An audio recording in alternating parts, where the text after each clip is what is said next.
Our preference and our hope is that you guys are going to come to your senses. Our preference and our hope is that we can go back to a win-win North American partnership. I mean, currently our trade should be governed by the USMCA, which we negotiated with President Trump.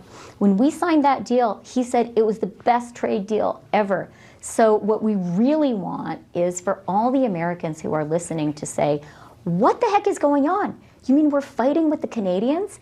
And to get back to a reasonable, mutually beneficial relationship. That is our preference. And when you have thought about this thing, you've talked about 100% tariffs on some things. You talked about a boycott of American goods, which would be not a formal legal thing, but you're just urging Canadians to stop buying American goods when they go to grocery stores. Is it also, are you also thinking in your proposals of doing something on oil? You know, we import a lot of oil from Canada. Fareed, I'm glad you mentioned the boycott because that is already happening across the country. Americans have to understand how hurt and frankly how furious Canadians are. Our sovereignty is being challenged.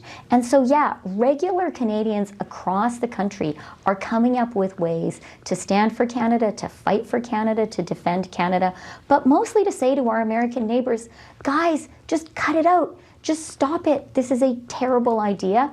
And yes, we are going to use all the tools in our toolbox. You mentioned a little bit earlier how the United States depends on China for critical minerals and metals that you need for semiconductors, that you need to build electric vehicles. Well, guess who also produces those? Canada. You depend on us for a lot, and we are happy to work together, but it's got to be a two-way street. So you did negotiate with Trump, and so you do have a sense of him. And I'm wondering, you know, what do you think is going on? Because the fentanyl reasoning, you know, is plainly not important. Canada, I think, sends 0.002% of the fentanyl that Mexico sends, that passes through Mexico. It's all really coming because of American demand for it, but. He then had talked about making Canada the 51st state, which is obviously, again, not going to happen. What is he doing? What, in your view, what is he trying to do? Look, that is, of course, a question first and foremost for the president. You're totally right, Fareed, that the pretexts for beating up on Canada are totally ludicrous. I think we all do know one thing about President Trump. The one thing he respects is strength, and if he sees weakness, if he smells weakness, he pushes harder and harder and harder. And so what you are going to see, what America is going to see, what the world is going to see from Canada is total strength, total unity, and a very smart surgical strategic approach. Says, as a Minnesotan, Jagmeet, would you consider absorbing Minnesota? Most Americans think we're part of Canada anyways. I've heard some folks saying that, listen, there's a couple of states that might want to actually create something special with Canada. We have folks that believe in universal health care, folks that believe that we can do better when we look after one another. That sounds that's very encouraging that people do believe in building a better world. So there are a lot of Americans who want Canadian healthcare, and actually, there's a lot of Americans who think if you became the 51st state, would that help them get healthcare in the U.S. and the other 50 states? Phil Grauer says, "How would so here's an interesting question that Phil has, Jagmeet. Even if you say we don't want to be the 51st state, it's a ridiculous idea. You're trolling us. Trump is saying I'm going to use economic leverage to pressure Canada into joining the U.S." Tariffs. He's obsessed with tariffs, right? Phil Grauer says, how would a 25% tariff, which is what he has suggested, affect the Canadian economy? What would it mean for cross-border trade, for Canadian businesses? I've seen one study, Jagmeet, that says you could lose 1 million jobs in Canada from a 25%. Oh, yeah. Oh, it would be massive, massively destructive. And I want to point out, not just for Canada, but for America as well. Our economies are so interconnected. Manufacturing, for example, there are products that start in Canada, cross the border, get further refined in the US, come back to Canada, and go back to the US for final sale. So there are so many people that will be impacted, not just in Canada. It's going to have repercussions and impacts in the States as well. So this is a divisive tactic. And we know that Trump is a bully. In this case, he's an economic bully. And bullies only understand one thing, which is force. And so what we will do is respond in kind. One example that I've said is that there's only really one source of critical minerals for the US, which is sustainable, which is viable, and that's Canada. For many of the critical minerals they need, I've said, let's turn off the tap on critical minerals. They want to threaten a tariff with us. We can go after Elon Musk directly, who's the billionaire buddy of Donald Trump, and he needs those critical minerals for his batteries. So let's go after cobalt, lithium, that kind of stuff. Exactly. So I was you preempted my next question, which is, if Prime Minister Jagmeet Singh is in office come October or whatever it is this year, your strategy for protecting Canadians from Donald Trump's threats and a tariff war, a trade war, is not to be his best friend like Pierre Poilievre, but to actually raise the costs for the US. We got to fight back, and in doing that, we got to keep in mind, we love our neighbors. We want to work together, but Donald Trump doesn't understand cooperation, negotiation. He understands first. The last time we were in a similar situation was when he and his administration imposed tariffs on steel and aluminum. The only way we won that fight was responding with tariffs in kind. And then we were able to get them to back away. So similarly, we've got to respond with strength. Cozying up to Trump does not work. Trying to wine and dine him does not work. Fighting back is the only way. We've got to show strength. And we'll work with our allies. There's governors, there's Congress folks that we can work with. There we can apply pressure and use the diplomacy. But with Trump, we have to use force. Okay. Well, interesting. Phil Grauer, who asked a question, has a follow-up, which I think is good. Could the MAGA movement revive the Canadian right-wing trucker movement that occupied Ottawa last winter? Well, I'm troubled by the fact that there are even 20% of Canadians that are cozying up to the idea that Trump's putting out. So there is a certain climate that Trump and his kind of right-wing MAGA folks inspire in Canada as well. But still, the hope that I have is 80% beer and wine.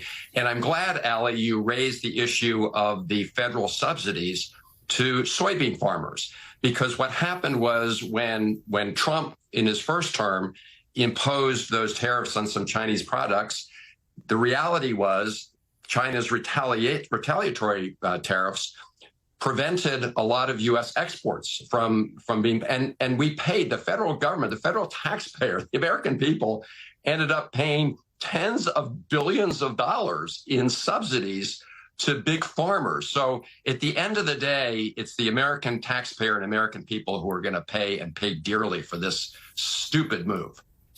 Talk to me about, we're 13 days into the new Trump administration, and this isn't the first time Trump has used tariffs as a threat or used them before. He's followed through on it this time in a way that is unprecedented.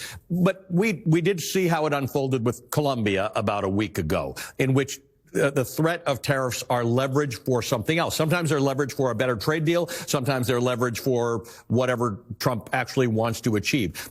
For a moment, and don't waste too much time on this because it's probably not worth the brain cells, but for a moment, is there a strategy here that we may be missing? Is there something that Donald Trump's trying to achieve that doesn't have anything to do with actual tariffs? I don't see that. I mean, take Canada, for example. It's just not clear what the president's end game is with Canada. There's not an immigration issue. There's not a big fentanyl issue with respect to Canada. So the president is just using these so-called emergency powers to levy tariffs, but the price will be paid by the American people. And without a strategy behind it, this is just folly. There is some complexity in talking. These are our three biggest trading partners, Canada, Mexico, and China. But there's complexity in lumping them all together. Because as you said, we have the fewest issues with Canada. There are a few more with Mexico, largely because of the southern border. And there are many with China. And even China's complicated because it's adversary in some cases and ally in some cases. Lumping these things all together does them all a disservice, does our relationships and our trade relationships with all three countries a disservice. Look, it does. And certainly treating Mexico and Canada like adversaries sends a terrible message. I mean, the highest increases in tariffs were on them. China, as you know, we already have tariffs on them. But look, I'm in favor of strategic targeted tariffs, right, to protect key sectors, semiconductors, Right. steel. I mean, these are important sectors, but across the board tariffs are simply a tax hike on the American people, and they're going to be feeling it pretty soon because, you know, Trump promised exactly the opposite. Senator, good to talk to you as always. Thank you. This is a prelude. This is also a prelude to a big tax break that the president is planning for the wealthiest people. So I can tell you, Elon Musk he's not going to feel the impact of the price increases from these tariffs, and then he's going to get a huge tax break windfall. So this is a betrayal of all the people that President Trump said he wanted to help. Your eggs are not getting cheaper, and the cost of cooking those eggs is about to get more expensive because we now have a tariff. So you can see there that people across both borders and multiple parties are dropping a bombshell on Donald, and he's already backing down a little bit.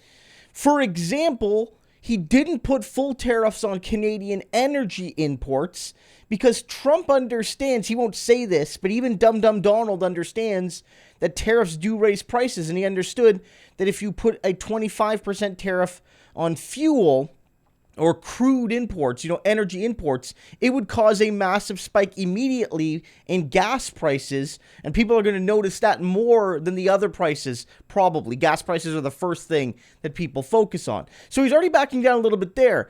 But further to that, Trump is admitting now that, this is going to cause price increases, and the Wall Street Journal called him out, because these moves by a liberal Canadian politician, which is sort of the center party in Canada, the center-right party, because, like in the United States, most Democrats are kind of corporate. That's kind of like a center-right liberal you're seeing in Freeland.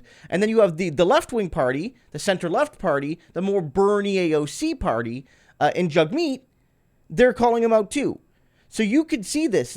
People across many parties in Canada are calling this out because Canada right now is divided.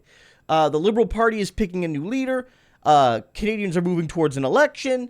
The current government isn't very popular. But when it comes to this, Donald has united Canadians more than we've been in my lifetime. And I'm almost 40 years old.